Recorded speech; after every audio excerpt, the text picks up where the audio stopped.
Tarachand classes. आज की video में पढ़ेंगे क्यूबा मिसाइल संकट, जो कि इम्पॉर्टेंट टॉपिक है, हमारे एग्ज़ाम में आने वाला टॉपिक है। और आपने इस टॉपिक को अपने 12वीं क्लास के पहले चैप्टर में पढ़ा भी होगा और वहाँ भी ये टॉपिक कई बार आया है। ठीक है, आप सभी को पता है क्यूबा मिसाइल संकट शीत युद्ध का बहुत ही इम्पोर्टेंट टॉपिक है, जिसमें सोवियत संघ ने अमेरिका को रोकने के लिए बिना किसी जानकारी के रूस ने क्यूबा पर, जो अमेरिका के सबसे पास का छोटा सा द्वीप है, वहाँ पे परमाणु मिसाइलें तैनात करती थी, जिसकी खबर CIA को, यानी अमेरिका की जो जासूस कंपनीज को काफ़ी देर बाद पता चला था। और अमेरिका को ये पता चल गया था अगर ज़रा सा भी हमला हुआ तो हमें परमाणु युद्ध या परमाणु जैसे मिसाइलों का सामना करना पड़ सकता है, जिससे हमारे देश को बहुत ज़्यादा क्षति का सामना करना पड़ सकता है। ठीक है, जिससे पूरे देश में प्रश्न चिन्ह लग जाएगा कि अमेरिका के साथ ये क्या हो गया। तो अमेरिका ने भी इस बार अपने पैर थोड़े पीछे ले लिए थे, जिसमें आगे चल के हॉटलाइन संधि हुई थी कि हम परमाणु बम या इस सारे हथियार को इस्तेमाल नहीं करेंगे, वार्तालाप का प्रयोग करेंगे। और अपने अपनी नौसेनाओं को तुरंत उन्होंने क्या करना कहा था, रोक दिया और पीछे लेना शुरू कर दिया था। ठीक है, आइए इसको पढ़ लेते हैं, समझ लेते हैं। इम्पोर्टेंट टॉपिक है। क्यूबा मिसाइल संकट शीत युद्ध के इतिहास की सबसे गंभीर घटना मानी जाती है, जब दुनिया परमाणु युद्ध के एकदम करीब पहुंच गई थी। यह संकट अक्टूबर 1962 में पैदा हुआ था, जब अमेरिका ने क्यूबा में सोवियत संघ द्वारा परमाणु मिसाइलें तैनात कर दी थी।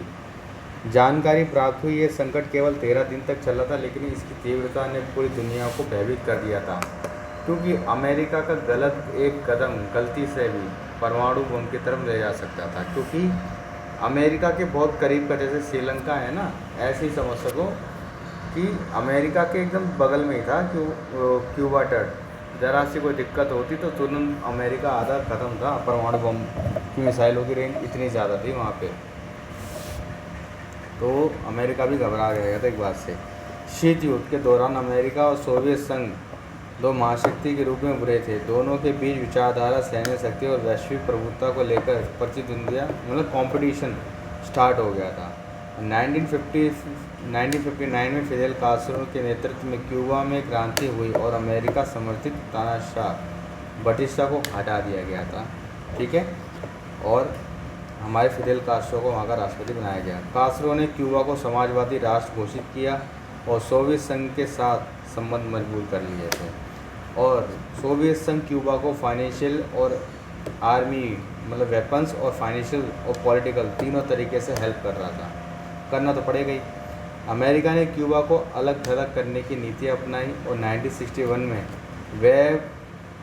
वेव ऑफ पिग्स नामक एक असफल सैन्य अभियान भी चलाया था।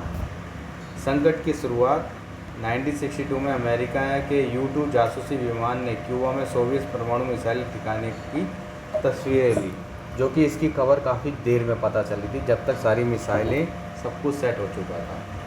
इन मिसाइलों की तैनाती का उद्देश्य अमेरिका को सीधे परमाणु खतरे में डालना था।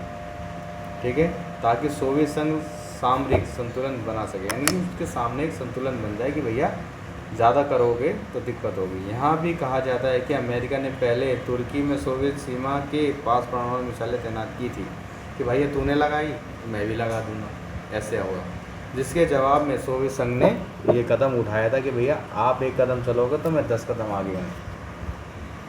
अमेरिका की अब इसकी क्या प्रतिक्रिया आई। अमेरिकी राष्ट्रपति उस टाइम के जॉन एफ कैनेडी ने 22 अक्टूबर 1962 को राष्ट्र के संबोधित किया कि बताया कि क्यूबा में परमाणु मिसाइल तैनात की गई है। अमेरिका ने नौसेना नाकाबंदी की घोषणा की, जिससे उन्होंने कहा कि ताकि क्यूबा में और हथियार ना पहुंचा सके, मतलब जहाज़ भेज देते ना जा सके।